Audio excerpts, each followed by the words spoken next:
Hi, folks. This is Keith. This is Andy. Welcome to Brockton Bay.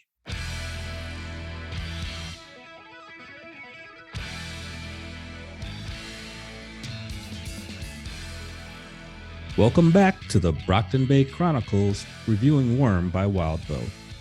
This is the podcast where my good friend and co-host Andy and I talk about his first time reading of Worm.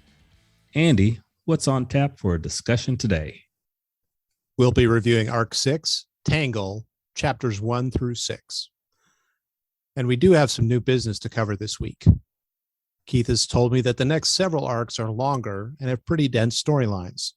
So due to our limited recording time for each podcast, we're going to split Arc 6, 7, and 8 each into two-part episodes. After Arc 8, we'll do an episode reviewing the story thus far. We'll talk about the characters, storylines, and maybe where I think things go from here. We would love to make it a mailbag episode as well if there's enough interest. So if you've got a comment or question for either of us, leave it in the comments on YouTube, on our Reddit page, or in an email. Just put mailbag in the subject line. And in addition to that, after our review/mailbag episode, we're going to take a little bit of a pause to regroup and recharge. We're going to give ourselves a couple of extra weeks between recording sessions so we can return sharp and engaged. We hope you'll understand. This week, we do have a couple of comments from YouTube to discuss. Regular contributor Megafire7 says the following. As far as online shopping goes, remember that this story happened in 2011, where that sort of thing was a lot less ubiquitous. Also, yes, this arc has one of the most frustrating chapters I've read. It's been years, and yet rereading this chapter still pisses me off. I like what you touch on with Gregor's interlude. Fault Line's crew is very much a broadening of the scope of what's going on in this world. The fact that Fault Line runs a team accommodating both physical and mental disabilities so well is pretty fun. Labyrinth especially is one of those characters that makes me perk up whenever she appears. Any thoughts or feedback on what Megafire has to share with us? Yeah, I do have a few thoughts on this. Maybe it's because I'm in the tech industry, but it seems like online shopping has been around quite a while. I worked on a business to consumer computer sales website back in the late 90s. So that was, at least 10 years before 2011. So I'm not sure I totally agree with Megafire7 on the non-ubiquity of online shopping. But obviously, I'm not in the same stage of my life as Taylor was is in the story. So that could definitely make a difference. Yeah, Fault Line's crew is really cool. I could see that being a spin-off show if this were a TV show. Oh, yeah. But I was really intrigued by them as well. And so I'm glad to see that also was intriguing to Megafire7. Next, we have a comment from a new contributor, the Blonde Vampire. And the Blonde Vampire says, this is really the first big example of a Wildbow staple. In an intense story of genre fiction, it is the character-driven, mundane conflicts that can really blindside the reader with their effectiveness and emotional impact. It's pretty telling when discussions of favorite moments from his works, all the fantastical and action-packed moments are put on the same level as a school meeting or a family dinner. I can't remember a moment in fiction that had my heart beating as hard in my chest as when in another web serial Wildbow had the main cast on a talk show, which is fun to think about without context. I agree with the Blonde Vampire on that. My feelings on some of how the characters are relating in Worm. I've not read any other of Wildbow's stories yet, but I really appreciate his character-driven interactions. Definitely. And I had to chuckle because it reminds me of comments that were made to me when I was much younger, saying that, science fiction isn't literature. There's, very little redeeming about it. But I've read enough that there are some things in there that are just as poignant or just as heart-wrenching as, the literary classics. So it's nice to see that other people resonate with that as well. One story that sticks in my mind that did have just a gut-wrenching thing like this was the story, the book Armor by John Steakley. So if you're looking for a really cool, regular book, that's one of my all-time favorites, and has one of these type things where you read it and you just are taken on such an emotional ride with it. It's hard to get through. It kind of makes me a little bit upset just thinking about it. Well, cool. Thanks for the suggestion. And thanks very much to Megafire and the Blonde Vampire for contributing. And we ask that anybody else, we welcome any contribution, any questions or comments. And with that, I think we're good to go. So let's jump into our point by point. What do you say? I say, in the words of the bugs, let's go. All right, good deal. Arc 6, Chapter 1, we find Skitter, Gru, Gregor, Spitfire, and Tattletale doing their part on what is the third night of assaults against ABB Outpost.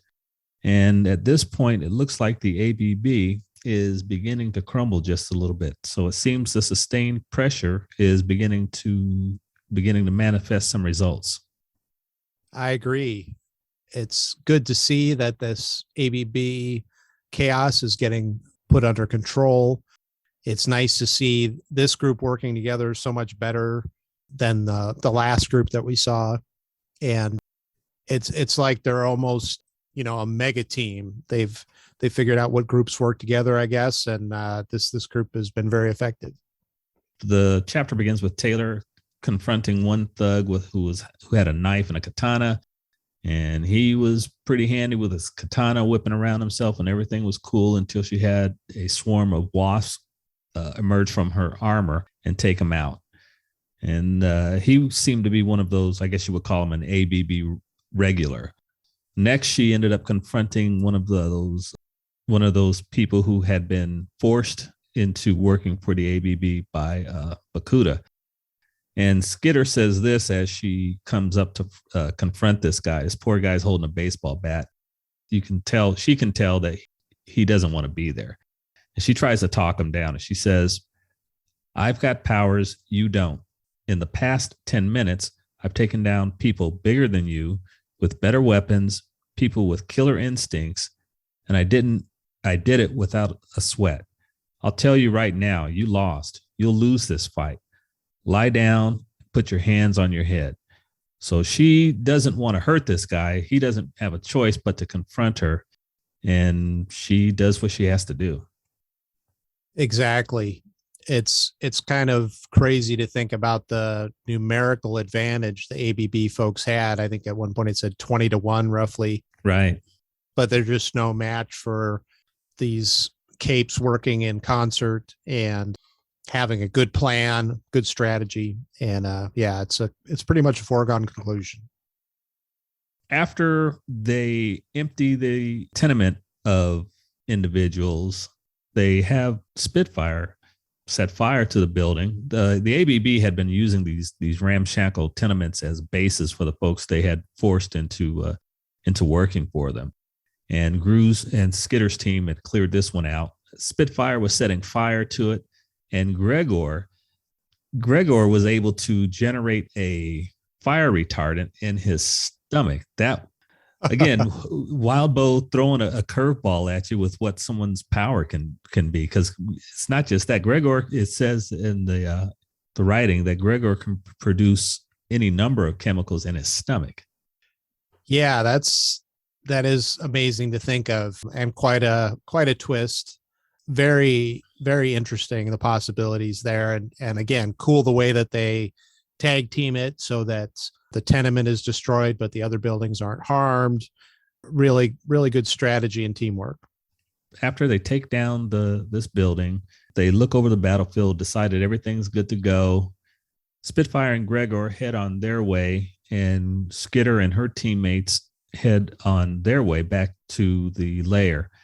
They hop in a car that they had stashed away, and while they're driving back, Tattletale decides to share what she had learned in her interactions with the travelers. She shared that information with Taylor and Brian on their drive back. Yeah, I got to jump back for 1 second. Sure. I really got a kick out of the interaction with Gru and Skitter as they were cleaning things up, and he invited her over to help. And it kind of reminded me of that old cartoon with the sheepdog and the coyote, where they're like supposed to be working, but they're buddies, and they're just kind of chatting. All right, well, we got to go do our thing. Here they are, zip tying people and stuff, and building is collapsing in flames nearby. Like, hey, you want to come over later? Yeah, that sounds good. I'll see you later. So just had to throw that in there. Yeah, no, that's a very good image to think about. Yeah. It's just become so, it's kind of ho-hum that we just took out 200 people and a building and let's just stop by Circle K on the way home and pick up a couple of burritos or something. I tell you, and Taylor's seems to be feeling more and more confident in confronting people and fighting in this fashion. Definitely. Yeah. She's got a lot better handle on what she's capable of and what her tactics are. She does have that one moment where the guy unfortunately kind of leans in as she's delivering a blow, and it's a little bit harder than she likes, but it's telling that she realizes the force that she wanted to use. So she's confident enough that that's enough to put him down without critical injury. So yeah, I agree. She's much more confident and comfortable in her fighting and combat. And what was going on with is their conversation between Gru and Skitter. He was inviting her over to help him assemble furniture at his apartment in anticipation of his sister's caseworker coming by and evaluating his home for suitability to have his sister stay with him. Tattletale took that opportunity to kind of say, hey, what's going on with you guys? Might this be a thing? And Skitter was like, no, I'm just going over to help a friend. And Tattletale kind of needled her a little bit more about that. Yeah. I thought that was pretty funny. Very typical of, almost any interaction of single men and women, regardless of age. It's like, hey, that one seems to be paying more attention to you. And yeah. What do you think about that? So, and we had speculated that this might start to happen. So, but to get back to the travelers, yeah, very interesting what they have, what they can do. And it is, it makes me curious, why are they here now? Did they just see an opportunity, or are they just kind of, it's just happenstance? That seems a little bit too coincidental, but you think their arrival in Brockton Bay may be purposeful? Possibly. Yeah. I mean, I don't know. I tried to put myself in the mind space of somebody who could teleport and had a band of merry villains that could go and wreak havoc wherever. And I guess I would probably, if I didn't have some kind of mental powered person that could see what might be happening, I'd probably watch the news a lot and look for opportunities and not want to stay in one place too long and see the noose of the police closing in on me. So could be something. Okay. Yeah, because they have no bit operation, hence their team name. They're the Travelers. They're kind of around where they think they need to be. Yeah. Or suits their agenda. On the way back to the lair, Tattletale and Gru recommend to Skitter that she give her dad a call. She had asked about staying over at the loft one more night, to which Tattletale said, hey, it's your place too. You don't have to ask, but you need to call your dad. So she does call her dad. And, I think when I was reading this, I got kind of queasy about how easily she kind of fibbed when it came to her conversation with her father about what she had been doing and whether or not she was attending school. Yeah, I could unfortunately relate to that.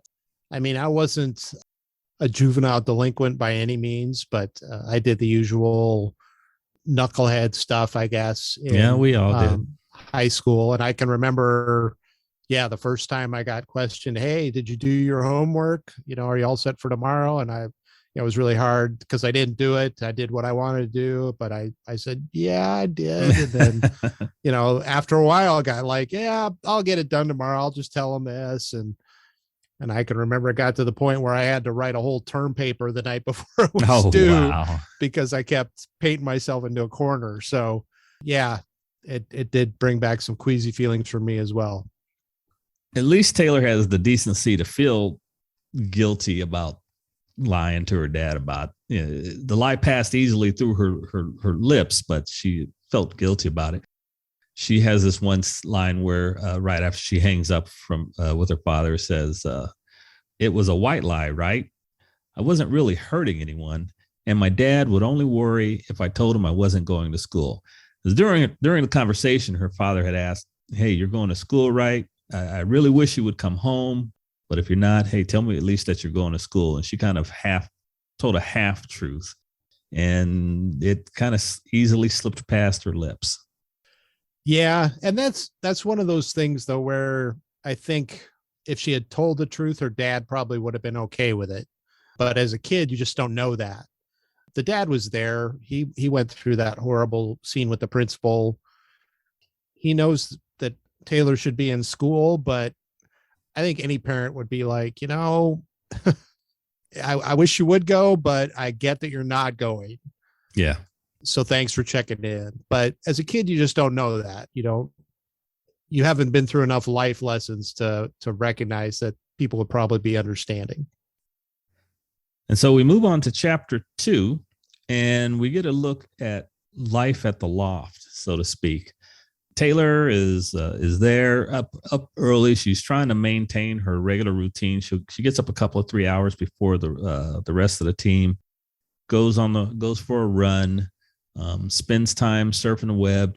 Her and Tattletale got to reviewing some of the news about the assaults against the ABB and how the villains had stepped up and were part of the pressure that was taking them down.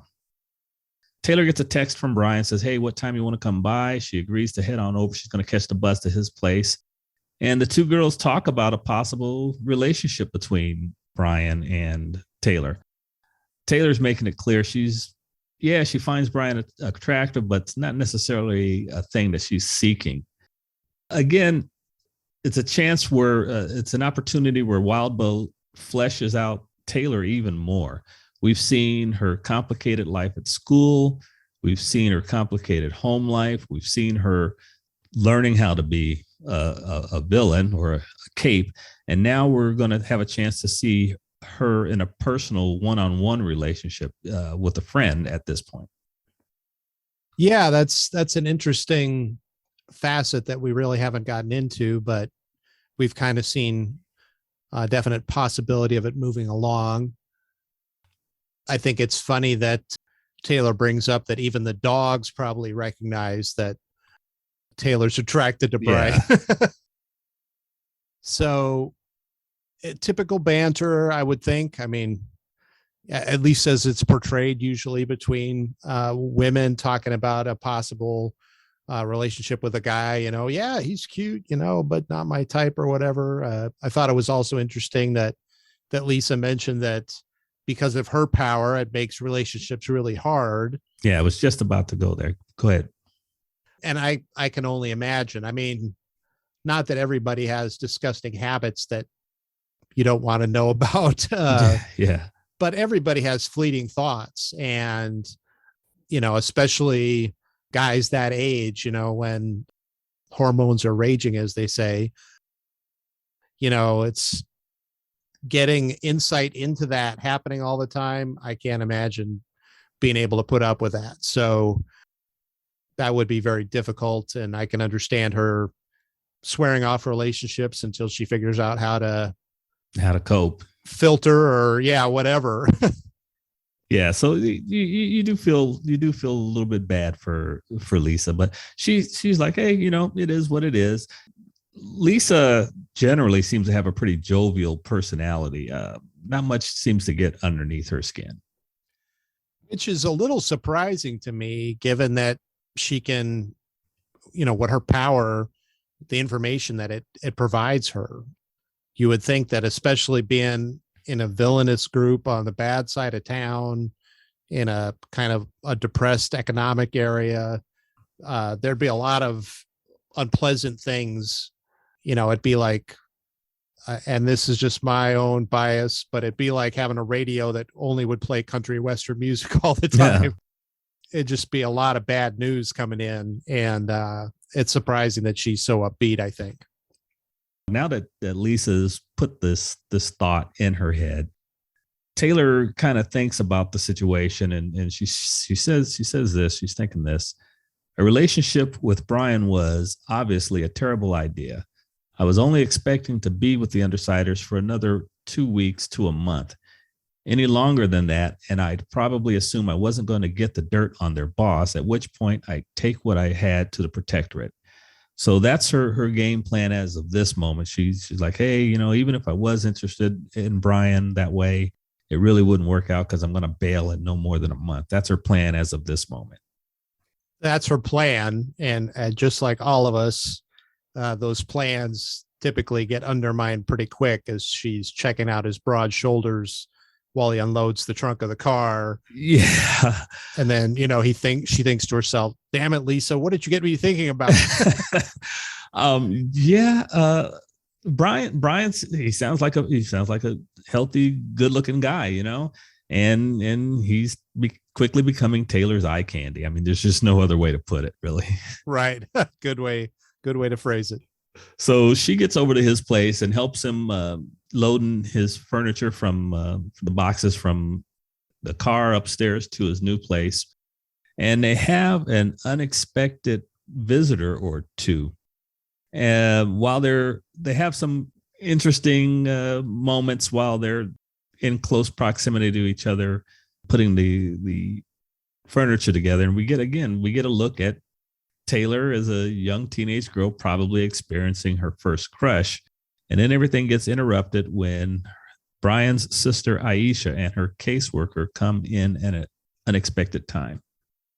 Exactly. And I think it's telling that, and Wildbow highlights it, that the first thought in Taylor's mind is, oh, here's Brian's girlfriend, before she recognizes the family resemblance. And then the way she mentally describes Aisha, I think is very funny, that it's like a beautiful car with a horrible sticker put on it. Yeah, because and she commented that Aisha was as feminine as Brian was masculine, and that this family clearly has some good genes. I tell you what, I got a kick out of Aisha's caseworker, Mrs. Henderson. Yeah, Wildbow wrote her really well. She had definitely experienced the whole spectrum of these type of cases, it seemed like, and picked up right away that Aisha had tried to pull a fast one on her, and was able to roll with it and try to deal with it, had comments and strategies about, well, would you like to leave, Taylor? All right, why don't we go over here so we can have some privacy? Yeah. And she managed it really well. I thought, oh, go ahead. No, I was just going to comment on to date, this was the only other member of the team whose private life we've got a deep look at. That's a good point. I hadn't thought about that, but yeah, we don't know anything about the others. They all seem to hang at the loft most of the time. So the only other thing, Bitch went on the dogfighting ring clearing, but that was more of an errand for her. Right. That was a mission. A mission. That's the word I was looking for. Rather than, just kicking it home. So yeah, you're right. This is the first time we've kind of seen this. And Brian is a responsible young man. And harkening back to something I think I said in our third episode, I like these kids. He's very likable, serious individual, got a task. I'm going to be a responsible person to help get my kid sister out of this difficult situation. What do you think of Aisha as a character? She's a bit of a firecracker, certainly. Definitely. But given what we know about the situation, that's not, it's totally understandable. At least as it's portrayed in stories, folks that go through that kind of thing either become rebellious and kind of trying to set themselves apart, or they retreat into isolation and don't want to be noticed at all. So Aisha's gone the first way, and yeah, I think that's totally understandable given what she's been through. And it turns out that Aisha knows about the Undersiders. Brian had neglected to mention that fact to Taylor. Aisha needles Taylor a little bit about that and says, hey, you have to be the bug girl. I know my brother has powers. I did some mental math with regards to nights that he was available, and when crimes went down, he told me he had powers because he wanted me to, just in case I got him, he didn't want me to be freaked out about it. You have to be the bug girl. I know you're on his team. Taylor was shocked by that. Well, I would be too. That was quite a twist I didn't see coming. I could maybe see Brian having shared his powers with his sister, but talk about the whole group and everything. And even in the short time that Taylor's been a part of the Undersiders, for Aisha to know about that already. Yeah, I would have been, you could have knocked me over with a feather too. That's a big shock. Mrs. Henderson takes Aisha and they head on out. Taylor had gotten a text from Tattletale telling them that they needed to return to the loft. Something big was going down. And we move on into chapter 4, and the boss has a new plan for them. When Brian and Taylor arrive back at the loft, the rest of the team is there watching the news, and they're talking about on the news how the ABB has gone down in flames, and that the heroes of the hour were Clock Blocker and Vista from the wards. And basically the heroes were, well, it's not like you would want to share credit with the villains for this, but the ABB collapsed thanks to the heroes during the day and the villains during the night. Yeah, it's predictable, I guess, that the villains part of it, of the alliance, isn't going to be highlighted, but it's a little disappointing. The commentators could have said the whole community, rallied around, or something like that, but they don't even throw a bone to the villains who help clean up a lot of it. But of course, the villains show why they're villains. So yeah, as soon as ABB is done, it's all bets are off. Then they start firing at each other. Yeah. Let's not forget what went down and why Clock Blocker and Vista are getting credited so much. Apparently, Bakuda was making a super bomb, a rather large super bomb, and was going to hold the city for ransom to guarantee her safe escape. It contained the power of a conventional nuclear warhead, so the city dodged a bullet, so to speak. Definitely. Given the way that it's discussed here, I don't know that I totally buy into it. I'm wondering if it's something that you think it's hype or a cover story, maybe there was something else going on. Oh, but I don't know. I've been burned by the hype of the media too often. Mm-hmm. Even way back in the day, I'm sure you still experience it.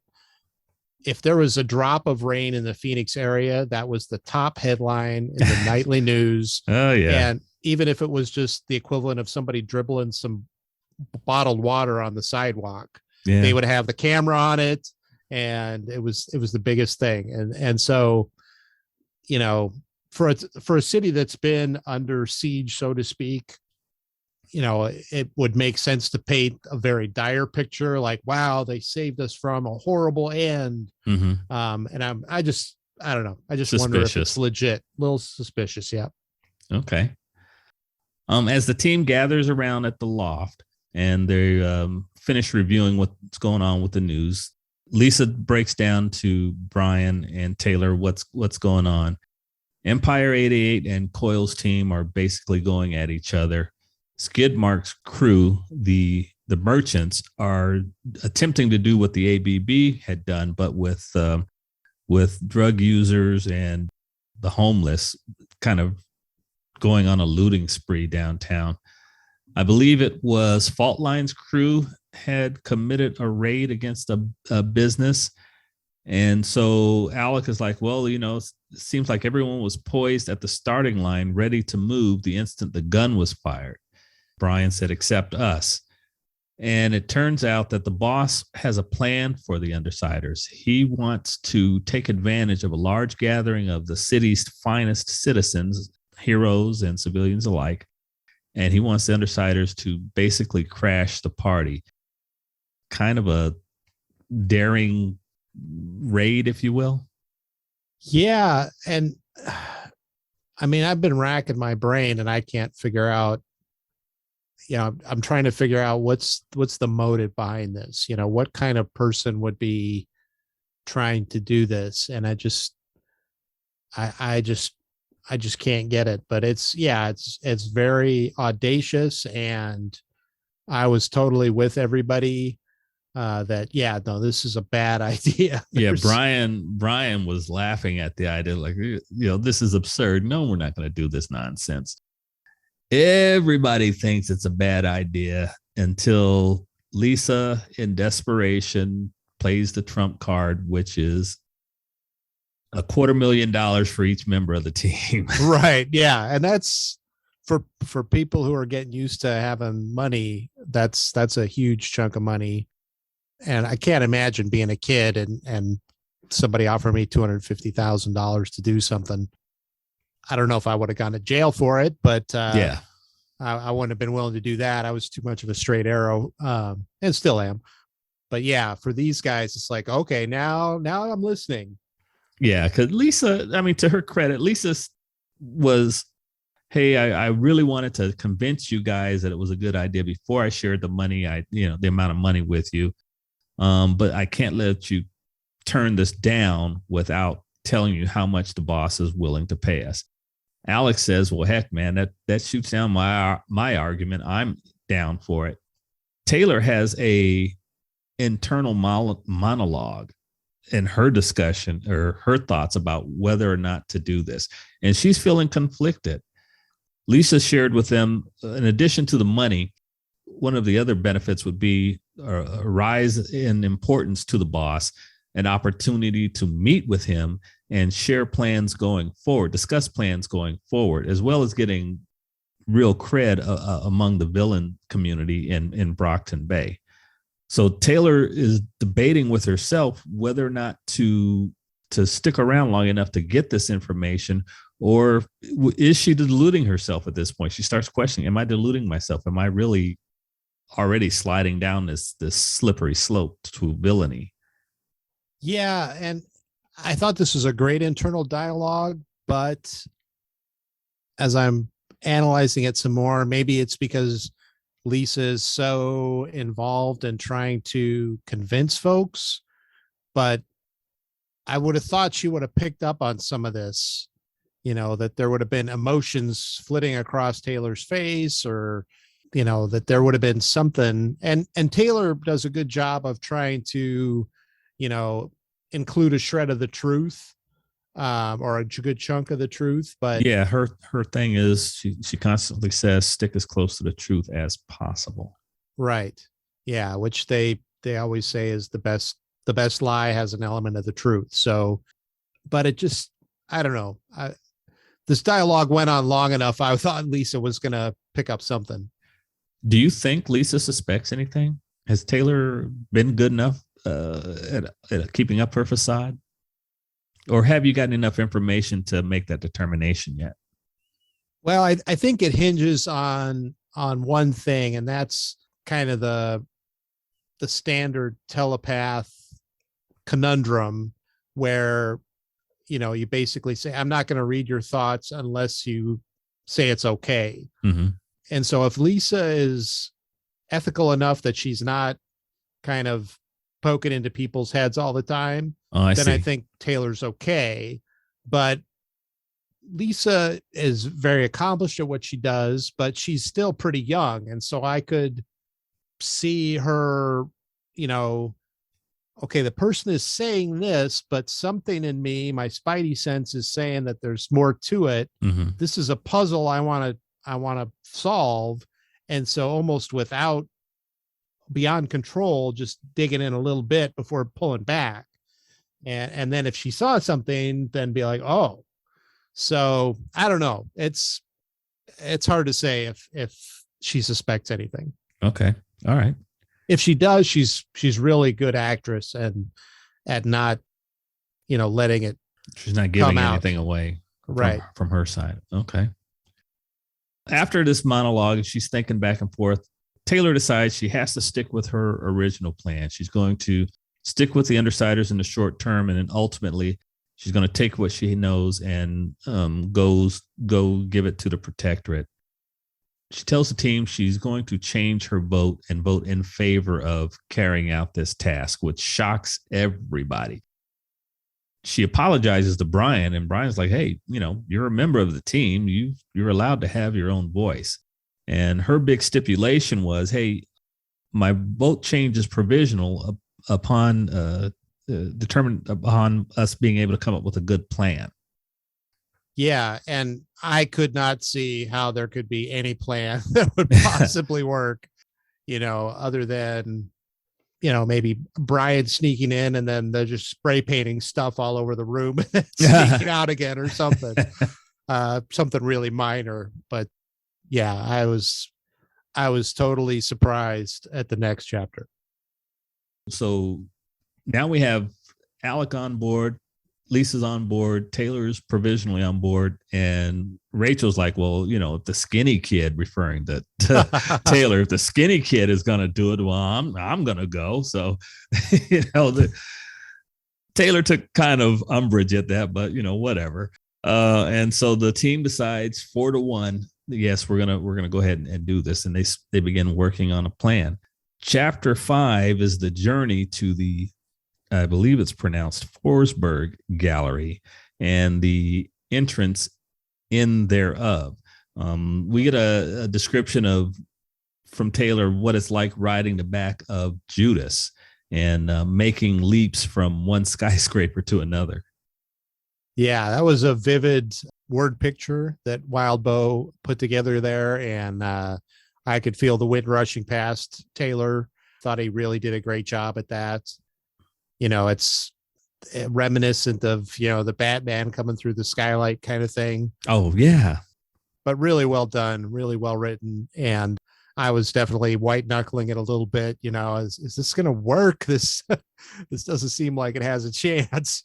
Definitely audacious, but this team has a sense of who they are now as a unit, and they had a pretty ballsy plan once they busted down inside once they broke inside the from the skylight and came into the room itself. We got some really good one-on-one combat between the heroes and the villains, the Undersiders. Yeah, the battle scenes were great. And like you said, they came up with a great plan. They tried to use some of the stuff that the Protectorate had against them. Right. To try to take them out. There was one, and this is kind of like the first, I feel like, maybe plot hole or something that was missed. What's that? If you have the technology and the Tinker powers to be able to develop this liquid, this foam, mm-hmm. you would think that they would also have a pill or something you could spray on it that would turn it off, because you don't want to just stand around for hours waiting to dig the bad guys out or whatever. And so I was surprised a little bit that there wasn't, Arms Master didn't have, a couple of a can of spray thing on his belt or whatever that he could kind of disperse the foam with. That was mentioned when Taylor was talking about the foam that they did have a retardant that would Oh, dissolve it. So I missed that, I guess. that was mentioned. I take back the plot hole thing then.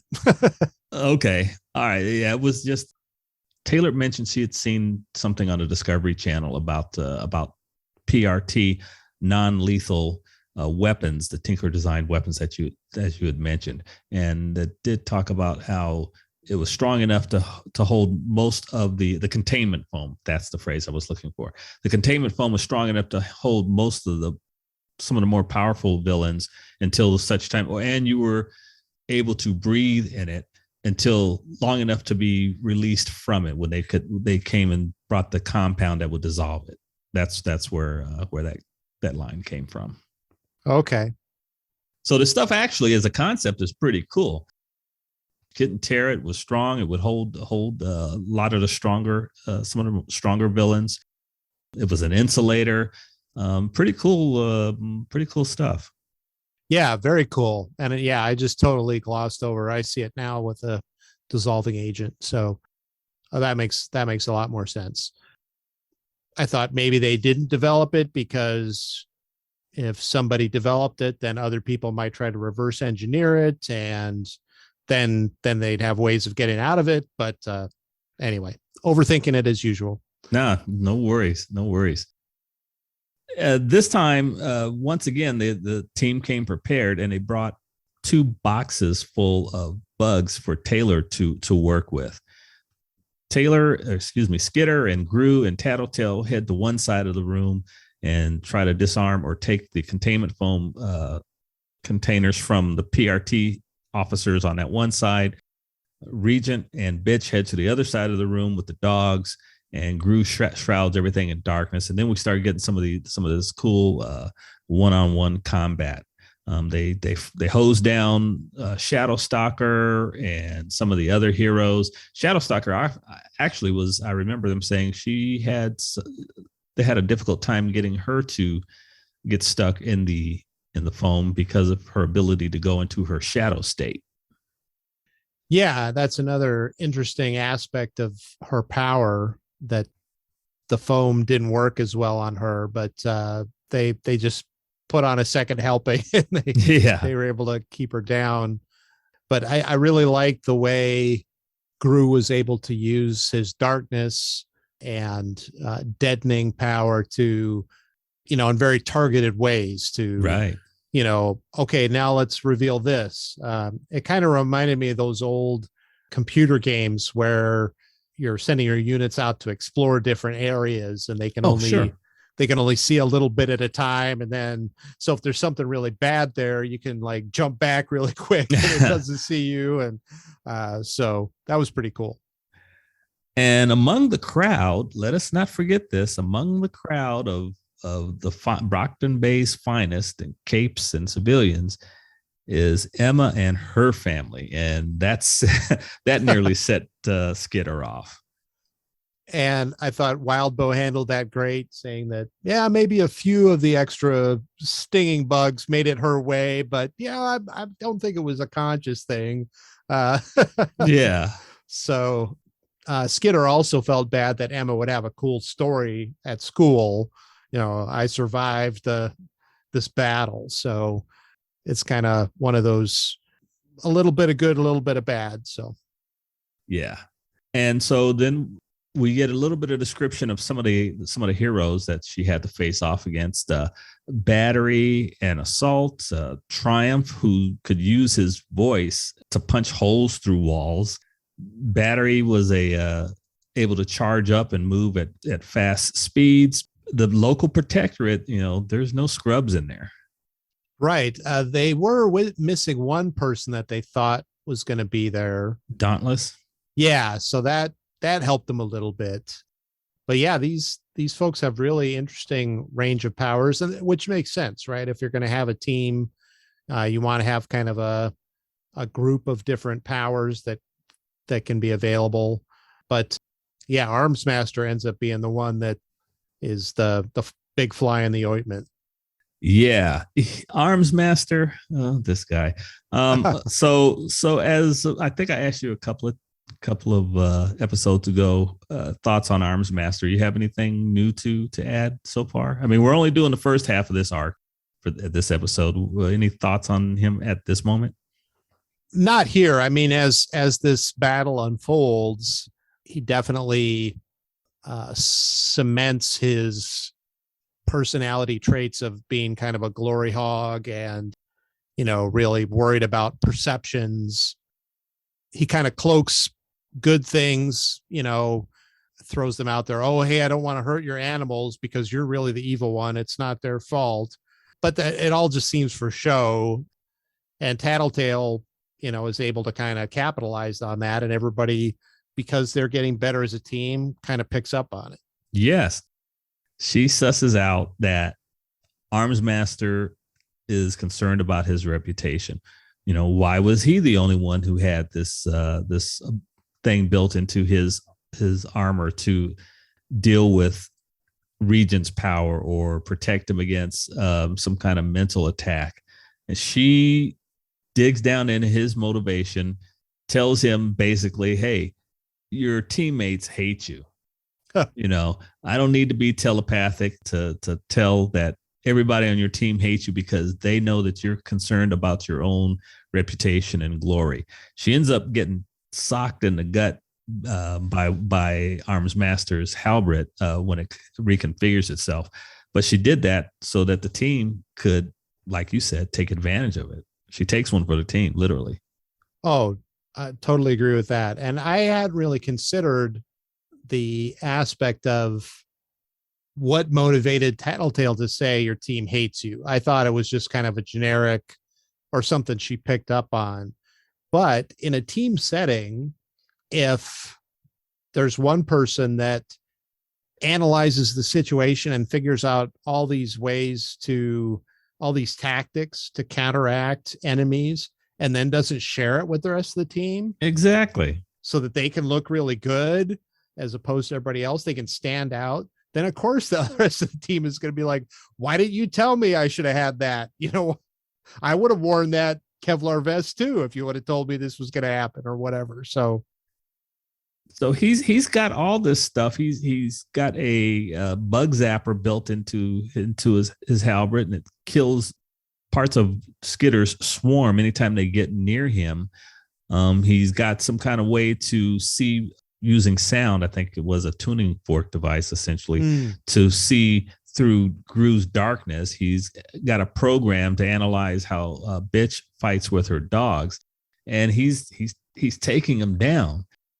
And then Skitter plays this great hand of poker when it comes to Arms Master and his reputation. That's an excellent way to put it. I was thinking that this would have been a time to maybe do like an Ant-Man kind of thing where maybe Taylor's fine-tuned control would be able to get bugs inside of his helmet and mess with his heads-up display or, do something with his stuff. So this totally took me by surprise. I was thinking a totally different direction here. But yeah, Taylor picks up on it and is able to capitalize on it. And then even figures out ways to kind of disable or at least de-escalate some of the powers that Arms Master has. Yeah. At one point, she grabs his halberd and he could use his bug zapper. He'd tap it against the floor and then it would activate and kill parts of her swarm. And she crawled underneath his halberd and put herself in between it and the floor, and her spider silk costume acted as a great insulator, and it did not allow the bug zapper to work. That was so cool. It was one of those things where it was kind of like, well, what is she thinking? Yeah. This is maybe not a great way to go, but it really worked out. And like we were saying earlier in this chapter, it really points to how she's getting more comfortable in her skin, if you will, in her costume, what her abilities are, and being able to analyze on the fly and make adjustments to the plan. So it's really cool the way that's happening so fast. Yeah, she's getting really good at this. Back to the poker game that she was playing with Arms Master. Arms Master had Gru banish the darkness so that all the civilians could see what was going on. And Skitter was able to use his reputation, use Arms Master's desire for glory against him. And it basically accused him of assaulting Tattletale when she was trying to surrender. And then Regent jumped in on that and said, "Yeah, she was trying to surrender, and you punched her. Why do you think we're so scared? We don't want to give up." And Arms Master didn't have a reply to that, so that was good on Skitter. Yeah, and everybody kind of chimed in. They were all playing to the crowd. It's kind of like, all right, Arms Master, you thought this was going to be your shining moment, but we're going to turn the tables on you. And, here we've got Miss Militia sticking this giant knife in my throat. She's about to cut my head off.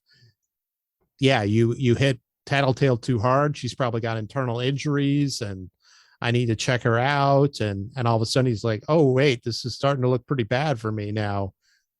Yeah. And in that moment of his uncertainty, Skitter jumps back into action. She calls on Gru to shroud her in darkness.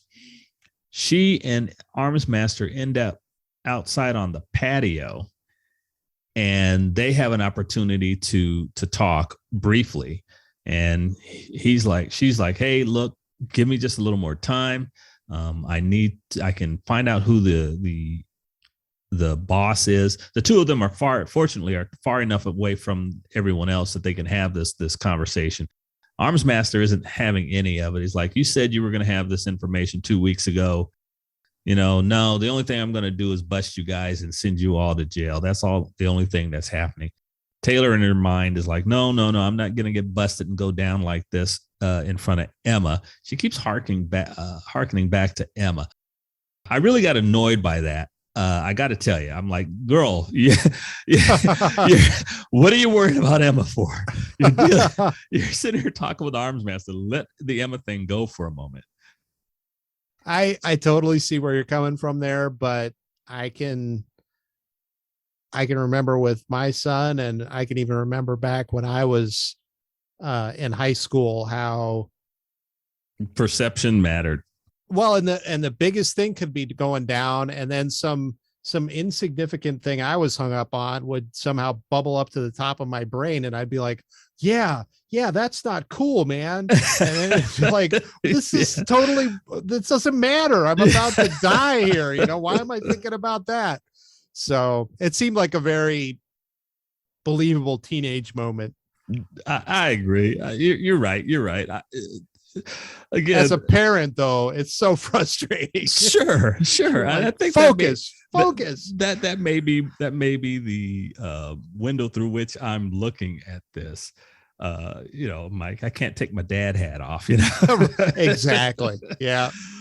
But also at this point, I mean, Wildbow's got us really invested in Taylor, and she's in a do or die situation with this guy. And again, Emma, no, Emma doesn't matter.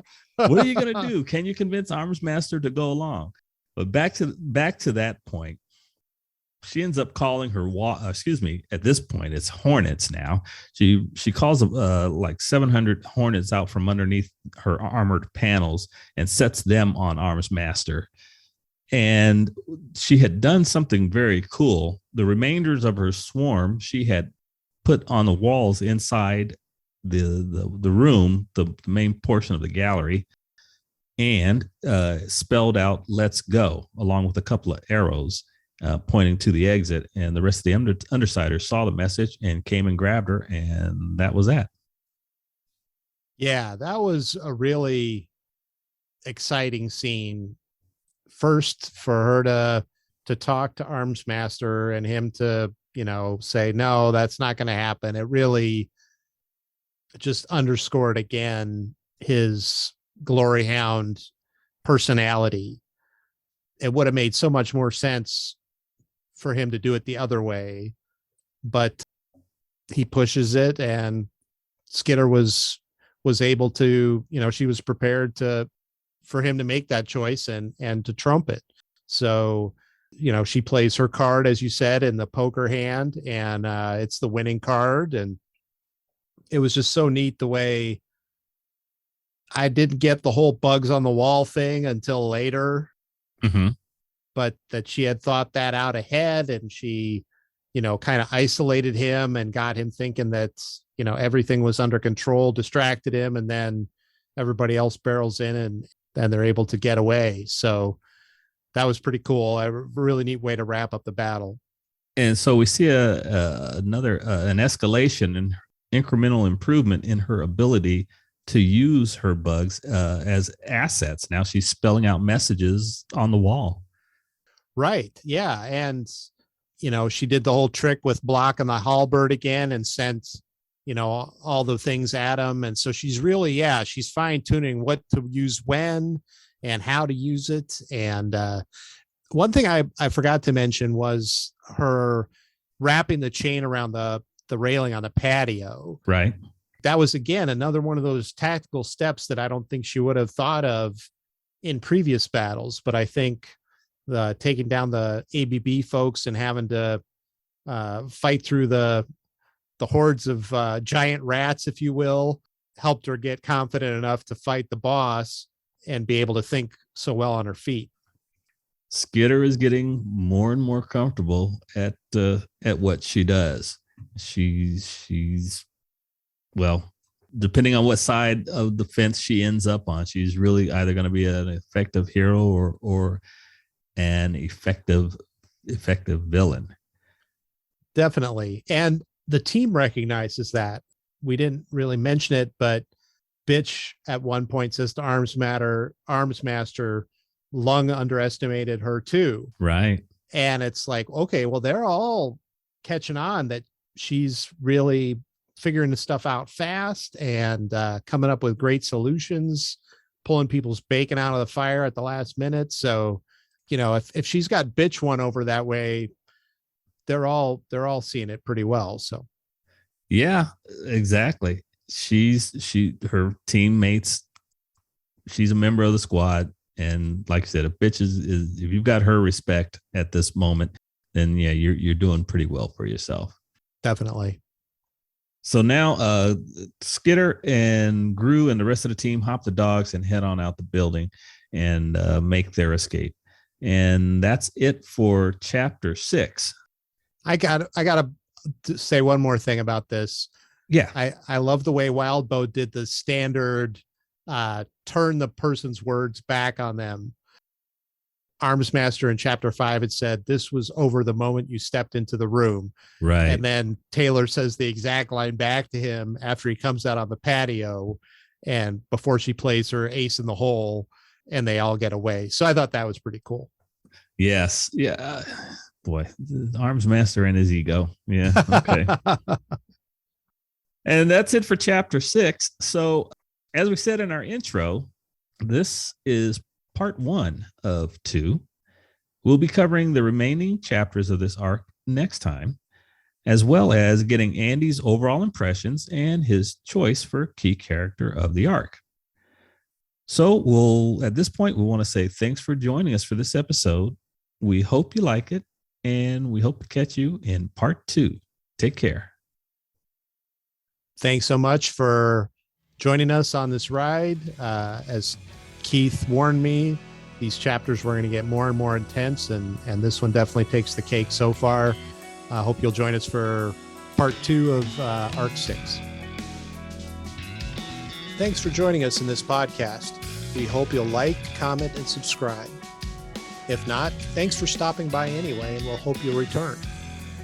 Music is by the band YYNOT from their self-titled debut CD. You can find more in the link down below. Catch you later.